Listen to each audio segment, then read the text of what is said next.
carbono oculto, num esforço conjunto do Ministério Público Estadual, Ministério Público Federal e das Polícias Federal, Civil e Militar do Estado de São Paulo, além da Receita Federal, Secretaria da Fazenda Estadual, Agência Nacional do Petróleo e Procuradoria-Geral do Estado. Os alvos estão em 8 estados: São Paulo, Espírito Santo, Goiás, Mato Grosso do Sul, Mato Grosso, Paraná, Rio de Janeiro e Santa Catarina. Mais de 1.400 agentes foram às ruas. O objetivo? Desarticular um esquema criminoso bilionário no setor de combustíveis. As investigações apontam que o PCC se infiltrou em várias etapas, da produção de cana-de-açúcar à adulteração das bombas nos postos, passando, claro, pela lavagem do dinheiro arrecadado. São mais de 350 alvos entre pessoas físicas e jurídicas, suspeitos de fraudes fiscais, lavagem de dinheiro, adulteração de combustíveis e crimes ambientais. Um esquema que abastecia cerca de 300 postos de gasolina. Segundo as investigações, o grupo criminoso sonegou quase 8 bilhões de reais em impostos federais, estaduais e municipais. Os investigados vão responder pelos... Essa mega operação de quinta-feira, uma operação histórica, nunca se viu no Brasil algo dessa monta. Então eu quero te pedir para nos explicar como é que essa investigação começa e como é que a gente chega até a quinta-feira, esta quinta-feira que é quando a gente grava. Natuza, é importante a gente recuar um pouquinho no tempo. Essa investigação, na verdade, começa em 2021 com a Operação Arina da Polícia Federal, que investigava a adulteração de diesel em caminhões. É muito interessante essas investigações criminais, como elas nascem, né? Nasceu pequena para apurar esse esquema de São Paulo, também passa a atuar, também identifica um esquema maior de sonegação fiscal e aí, aos poucos, começa a se revelar um grande esquema que foi completamente desvendado hoje com essa operação Carbono Oculto e também com as duas operações deflagradas simultaneamente pela Polícia Federal, tanto em São Paulo quanto no Paraná. E a gente sabe qual foi a peça fundamental dessa investigação que começa pequenininha, vai crescendo até chegar à monta de hoje? O que se investigava era uma sonegação fiscal bilionária. O que inicialmente os investigadores enxergavam era a sonegação fiscal. Mas aos poucos, Natuza, o que se verificou foi que esse grupo tinha controlado um ramo inteiro do setor de produção, distribuição e comercialização de combustíveis. Começava lá no porto de Paranaguá com a importação de nafta, que é um derivado de petróleo, e também de metanol, que é um tipo de álcool muito usados na indústria química. Essa rede criminosa fazia de conta que estava importando para a indústria química, mas na verdade há várias provas disso na investigação. Esse produto químico saía do porto de Paranaguá e ia direto para postos de combustíveis espalhados pelo país. Nessa ocasião, os motoristas despejavam metanol e nafta direto nos tanques, para fazer o que a gente conhece, né, Natuza, como batizar a gasolina e o etanol.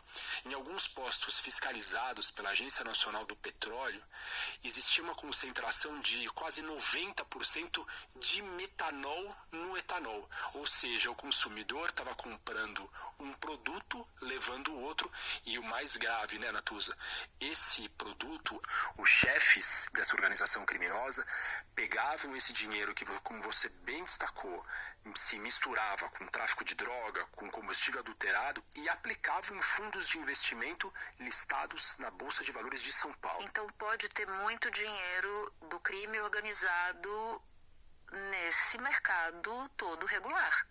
A Polícia Federal, o Ministério Público Estadual e a Receita Federal afirmam categoricamente que sim. Eles dizem que esse dinheiro, inclusive, eles conseguiram mapear que esse dinheiro foi para fundos de investimento regulares, fundos de investimento esses que estão listados na B3, na Bolsa de Valores de São Paulo.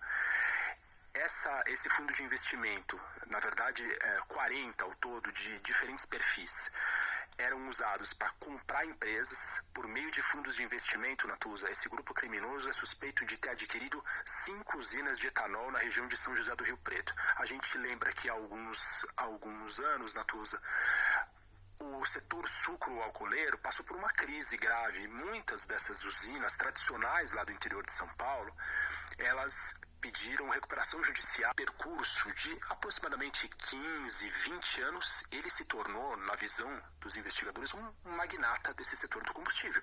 Ele acumulou postos, ele acumulou formuladoras de combustível, que são empresas em que o combustível recebe a mistura, a concentração correta. Ele se apresenta, inclusive, como dono dessa transportadora, que eu disse, com mais de 1.000 veículos, e ele também, segundo os investigadores, é o personagem principal. É ele o controlador, é ele o empresário, digamos assim, sob muitas aspas. Ele é o empresário que controla esse setor, junto em parceria com esse homem que é conhecido como Beto Louco. Beto Louco. E a gente sabe alguma coisa sobre ele? É também um empresário desse setor que, de certa forma, dividiria ali com o Mohamed essa operação dessas várias empresas, desse grupo, claro. Ela não sabia que o nome dela estava sendo usado. Na investigação tem, inclusive, um boletim de ocorrência que ela registra lá na cidade dela, dizendo: olha, não tenho nada a ver com isso, não tenho empresa nenhuma, não sou dono de empresa nenhuma. Uma senhora muito humilde, trabalhadora, que é funcionária pública, inclusive, da prefeitura dessa cidadezinha no interior de Sergipe. E que foi usada como laranja sem saber. Usada como laranja sem absolutamente nenhum conhecimento. Bruno, muito obrigado. As instituições, os meios de pagamento não são obrigados a fazer uma declaração para a Receita. Eles declaram que aquele banco digital operou X milhões de reais, mas ele não é obrigado a dizer para a Receita Federal quem são os clientes dele. A Receita Federal disse que isso é gravíssimo, que isso permite que criminosos usem instituições, entre aspas, regulares, mas que estão no sistema financeiro, para lavar dinheiro. Todo o dinheiro dessa rede criminosa era operacionalizado por esse banco digital. Esse banco digital, então, escondia as movimentações financeiras. A Receita disse que teve um trabalho, Natuza, enorme para conseguir identificar, porque teve que fazer contabilidades cruzadas com fornecedores, um cruzamento enorme de informações que, como a gente viu, levou mais de um ano para que pudesse saber exatamente quem eram aqueles clientes, de onde vinha, para onde ia aquele dinheiro. Deixa eu ver se eu entendi, então, o caminho do crime. Esse metanol chegava no porto de Paranaguá, entrava no mercado brasileiro, abastecia postos de gasolina pertencentes